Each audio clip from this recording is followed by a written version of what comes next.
Good morning, everybody. Good morning. Good morning. How are you doing? You well? Good. I'm thrilled to be here. This is my London region, my local branch, and so it's really great, especially on today when we got some legends in the room. Steve Clark, where are you, Steve?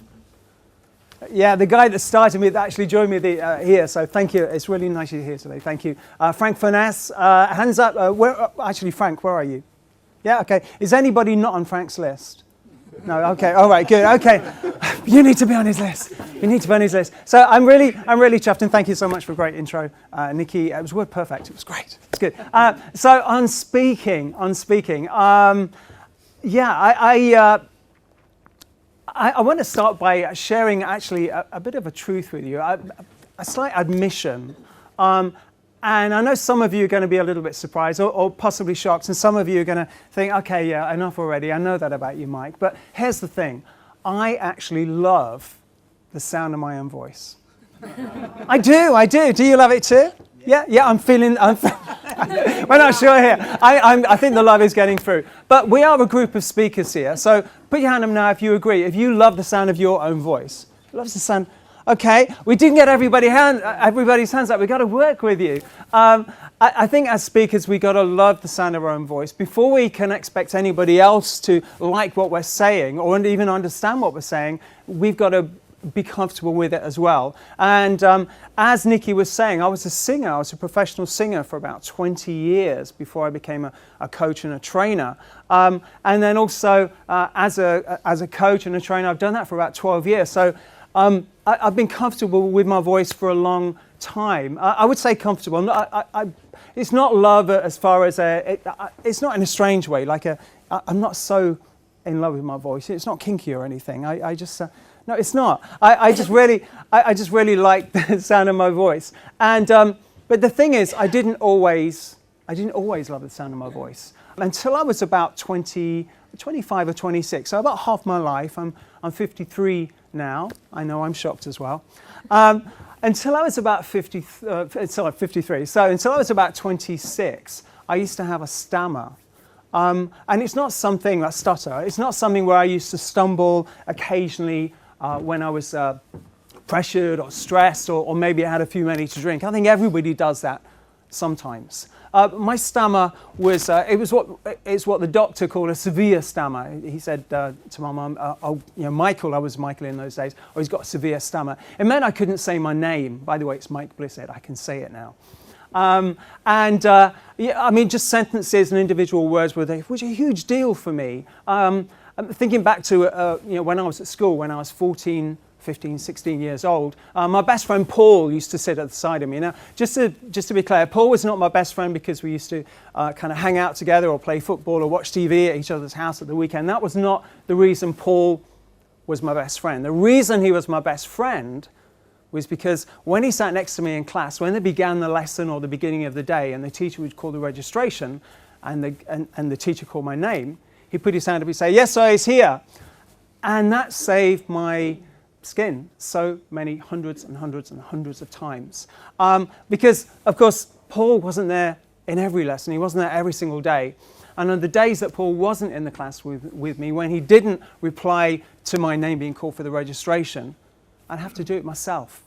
And on those days, when the teacher came to my name, and you'd think with a name like Blissett, it's going to be somewhere close to the beginning of the registration. So I knew it was coming up, and the butterflies were going in the stomach, and my head was starting to swim, and it was just like fear pulsing through my veins. And then finally, when my name was called, I'd feel this kind of feeling coming up through my throat, and then this thing coming out, this sound coming out my mouth. And it was and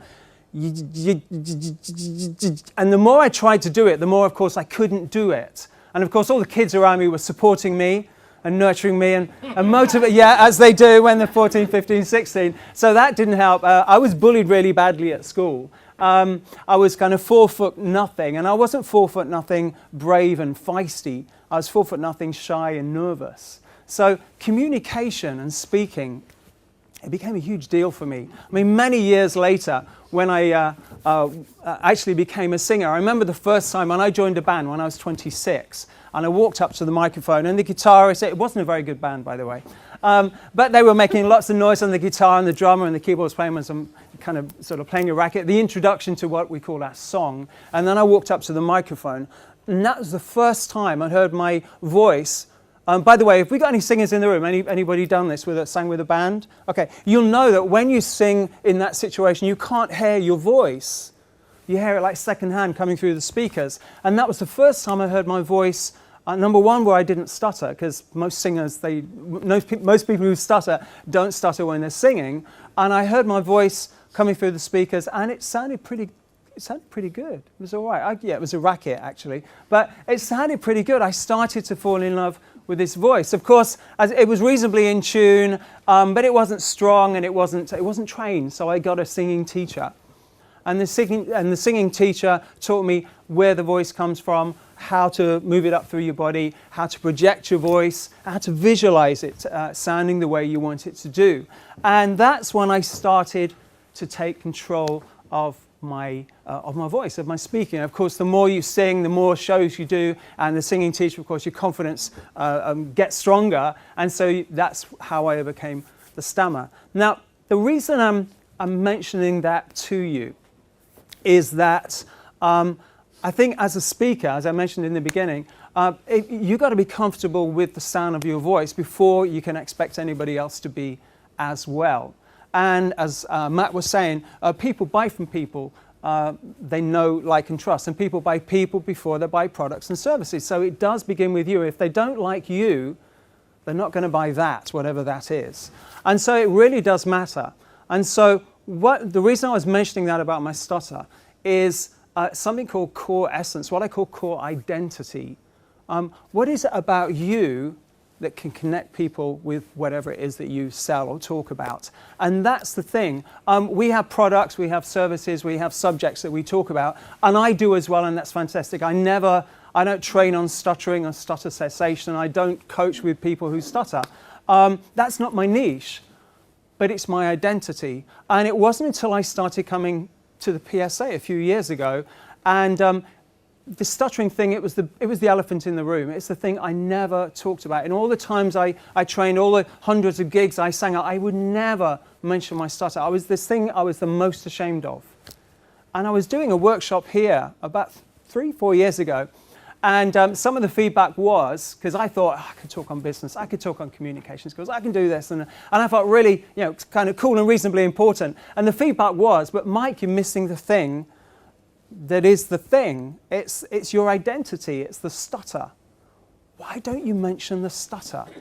And when I started to do that, my contact with my audience, the kind of training I did, the feedback I got went from here to here. So I guess my question for you is, what I want to leave you with is for you to become aware of what your core identity is. A bit like a stick of rock. Everybody knows what a stick of rock is, yeah? You do? Because that's the different talk if you don't. Okay, stick of rock, whether it's Blackpool or Skegness or whatever it is going through the middle, you break it up into two halves, and you see you've still got that name, that word going through the middle, and that's the core identity. What is it for you?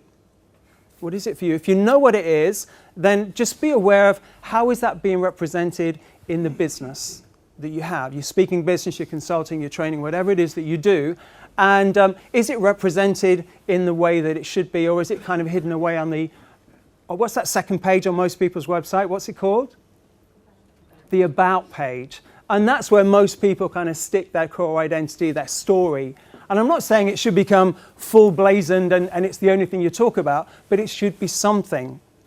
It should be something so that, I tell you, no matter what I talk on and how many people I train as a coach, sometimes people remember me, oh, he's that funny guy. I'm funny sometimes. Oh, he's this guy that did this or he did that or whatever. But the thing people always remember me for is, oh yeah, he's the guy that used to stammer. He's had a really bad stutter and then he became a singer. And that's the thing. So what is it for you? So I'm pretty much done for time now. So I just wanted to share that with you. I hope it's useful and it's been time well spent. And I'm looking forward to your feedback. So thank you so much. Thank you.